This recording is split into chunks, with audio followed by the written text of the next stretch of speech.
Quick warning before we get into this. This video covers the full history in Fire and Blood, including how the Dance of the Dragons ends, and which dragons don't make it out. If you're watching House of the Dragon and want to stay unspoiled, now's your exit. Aegon Targaryen conquered 6 kingdoms in about 2 years, not with a bigger army. His army was small. He did it with 3 dragons. At the Field of Fire, 2 Westerosi kings brought a combined host that reportedly outnumbered his own several times over, and it did not matter even slightly. At Harrenhal, the largest castle ever built in Westeros, the strongest fortification in the known world, Valerian turned the towers into melted stone in a single night. If you were a Westerosi lord in that era, the honest strategic assessment of a dragon was, there is nothing you can do. Fight it in the field, you burn. Hide behind walls, you burn slower. So here's the thing that should bother you. Roughly 150 years after that, House Targaryen had no dragons left at all. Not fewer. None. The most powerful weapon in the world went from total continental dominance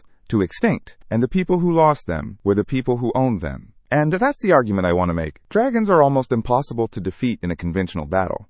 That part is completely true, and I'm not going to pretend otherwise. But being unbeatable in a battle is not the same thing as being a reliable weapon of war.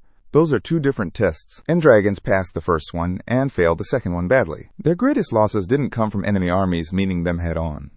They came from 4 things: concentrated vulnerability, divided loyalties, civil resistance, and other dragons. Let's start with the problem that shows up first, because it shows up almost immediately after the conquest. Dragons can conquer. They cannot occupy. In 4 AC, Aegon decided to finish the job and take Dorne. He had 3 dragons, an intact realm behind him, and the momentum of a man who had just flattened an entire continent. The campaign lasted 9 years. What went wrong is instructive, because the Dornish didn't invent a counterweapon. They just refused to play the game. They wouldn't give battle. When Rhaenys flew Meraxes down to burn the Planky town, that worked. The town burned. When she took Lemonwood, Spotswood, and Stinkwater, those fell too. And when she landed, the sources described finding old women and children in the halls, and essentially no fighting men anywhere. The Dornish had emptied out. When Rhaenys reached Sunspear, Princess Maria Martell was reportedly not impressed and not interested, and Rhaenys left with Dorne untaken. Meanwhile, the ground campaign was going worse. The Dornish burned their own crops. They poisoned wells and oases. They blocked a mountain pass with a wall of rotting sheep carcasses, which is both disgusting and extremely effective. Lord Tyrell's host is described as losing a quarter of its men and nearly all its horses on the march to the hellhole, and none of that was combat. That was thirst and heat and a landscape that had been deliberately made useless. Then Aegon and Rhaenys did the thing that a lot of powerful people do when the map looks right. They found Sunspear abandoned, declared Dorne conquered, installed a garrison, and went home. The revolt started before they had properly arrived back in King's Landing. Lord Rosby was killed by Maria Martell herself. Lord Harlan Tyrell marched an army into the Dornish sands to retake Sunspear, and, according to the accounts, simply vanished with all of them. Garrisons were put to the sword. Now here's where it gets uncomfortable for the pro-dragon position. Aegon's response was to escalate to the absolute maximum. He and Visenya spent roughly 2 years burning Dorne. Every castle, every holdfast, every town, with the exception of Sunspear and the Shadow City, was reportedly put to the torch at least once. At the Hellhold, the sand is described as having been burned to glass. That is a complete, unrestrained application of dragon power against a region with no dragons of its own. It didn't work. In 13 AC, Prince Nymor sent his daughter Daria to King's Landing with a letter, and Aegon signed a peace. And I want to be precise here, because this gets flattened in a lot of retellings. That peace ended the war. It didn't bring Dorne into the realm. Dorne stayed a separate, independent principality for the better part of 2 centuries after that, and it eventually joined the 7 kingdoms in 187 AC. Through a marriage alliance, a negotiation, not a conquest. 9 years of dragonfire got Aegon a ceasefire. A wedding got the Targaryens Dorne. The general problem underneath this is that a dragon does exactly one thing. It removes people and structures from a place. It cannot then govern that place, collect its taxes, staff its garrisons, or find the 17 men hiding in a canyon who are going to murder your Castellan next week. There's a line in the novels from a much later century about Daeron the Young Dragon's conquest of Dorne, that 10,000 men died winning it, and 50,000 died trying to hold it. Notice the ratio. Taking is cheap. Holding is where the bill comes due, and a dragon cannot pay that bill. You see the same wall in Essos in the novels. Daenerys takes Meereen with overwhelming force, and then discovers that the actual war is a shadow war fought by people in masks who kill her freedmen in alleys at night. There is no target. And when Drogon kills a child in the city, she does the thing that tells you everything about a dragon's usefulness in an occupation.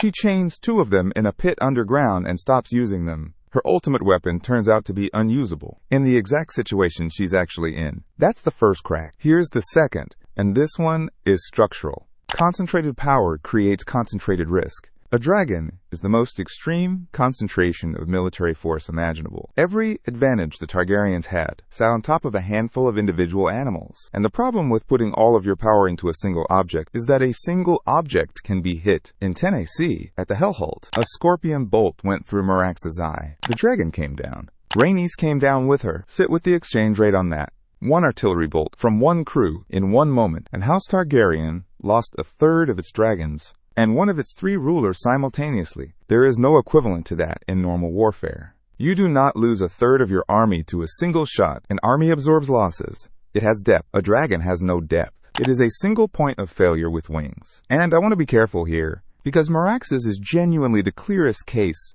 of an enemy force killing a dragon in open combat, and it's the exception that people reach for. So let's be honest about what it proves and what it doesn't. It doesn't prove that dragons are easy to kill. Nobody managed to repeat it for a very long time, and the sources treat it as a remarkable shot. What it proves is narrower and, I'd argue, worse. It proves that the outcome exists. Once you know a dragon can be brought down by a well-placed bolt, every fortification in the world has a reason to build scorpions, and every dragon rider has a reason to fly a little higher and commit a little less.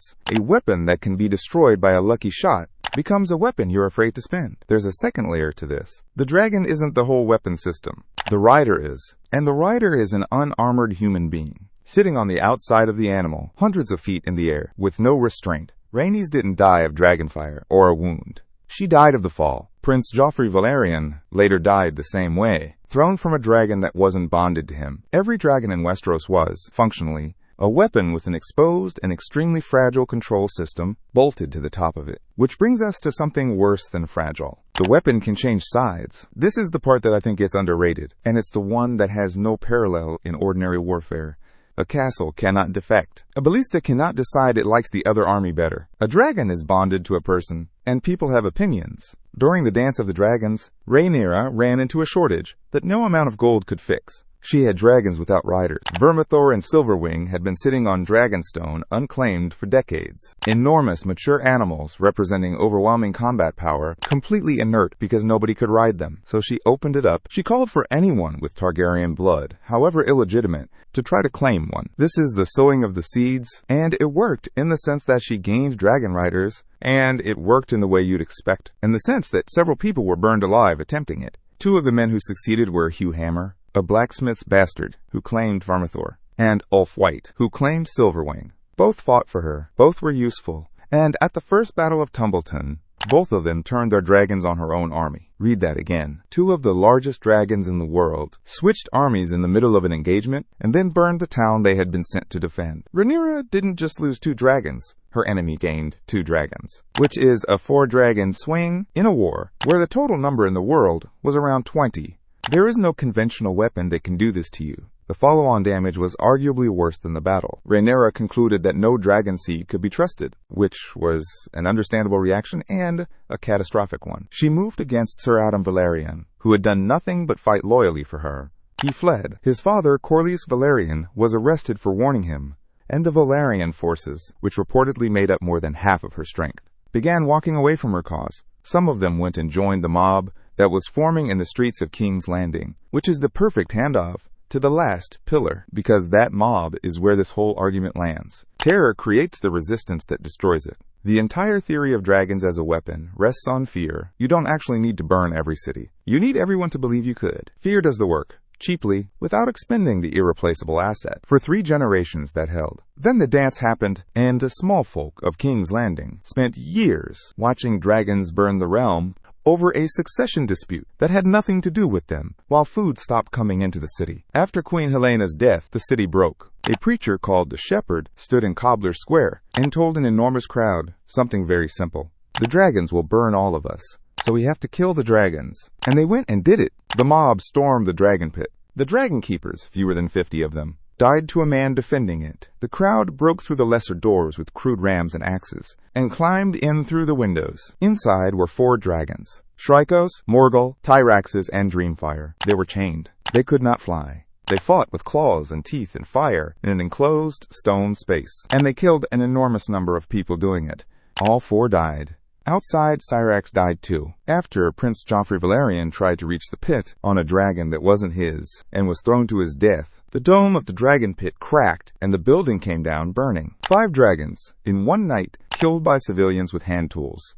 I want to be clear about the cost, because it wasn't a clean victory. Thousands of small folk died in that building, but that's precisely the point. And it's the point that ends the whole strategic case for dragons. Deterrence only works while people believe surrender is better than fighting. Once you've convinced an entire city that the dragons are going to kill them anyway, the arithmetic flips. Dying while attacking a dragon, and dying while kneeling to one look identical, and one of them at least accomplishes something. The Targaryens spent a century and a half teaching Westeros to be terrified of dragons, and terror, past a certain point, does not produce obedience. It produces a crowd with axes. Now let me put the strongest version of the other side, because there is one, and it deserves better than a straw man. The counter-argument goes like this. None of the above changes the fact that dragons won. Aegon took 6 kingdoms in 2 years with a small army, which no conventional force in Westerosi history managed before or since. A dragon functions as mobile artillery, shock cavalry, siege engine, and long-range reconnaissance in a single package, at a time when walls were the dominant defensive technology, and dragons made walls irrelevant. And critically, the overwhelming majority of dragons that died in the dance were killed by other dragons, which arguably means dragons weren't unreliable at all.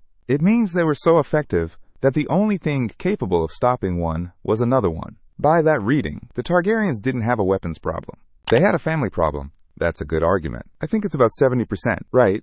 And I think the missing 30% is where it collapses. Because the only counter to a dragon is another dragon is not a defense of dragons as weapons. It's the indictment. It means the weapon's entire loss profile is internal. It means the moment your dynasty has a succession dispute, which every dynasty eventually has, your strategic arsenal is pointed directly at itself, and there is no mechanism to stop it. And it doesn't account for the ones that weren't lost to other dragons at all. Meraxes went down to a scorpion. 5 went down to a mob. 2 changed sides. Those aren't dragons losing to dragons. Those are the 3 separate failure modes that a dragon has and an army doesn't. So here's where I've landed. The mistake isn't thinking dragons are powerful. They are, obviously, and pretending otherwise would be silly. The mistake is confusing power with reliability. A weapon isn't good because of what it can do on its best day. It's good because of how it behaves across the whole campaign. Whether it can be replaced, whether it can hold what it takes, whether it stays yours. A dragon fails every one of those. It cannot be replaced on any useful timescale. It cannot hold ground. It can defect. And it concentrates so much of your power in one place that a single bolt, a single betrayal, or a single bad night in your own capital can take a third of your strength off the board permanently. The Targaryens didn't lose their dragons because someone finally built a counterweapon. They lost them because they kept using them. And every single use created a reason for someone to want them gone, which is the actual lesson buried under all the fire. Aegon built a dynasty on the idea that the dragons made his family untouchable, and for 150 years, the evidence agreed with him. Then the dragons ran out, and the family was still there, sitting on a throne made of swords, holding nothing.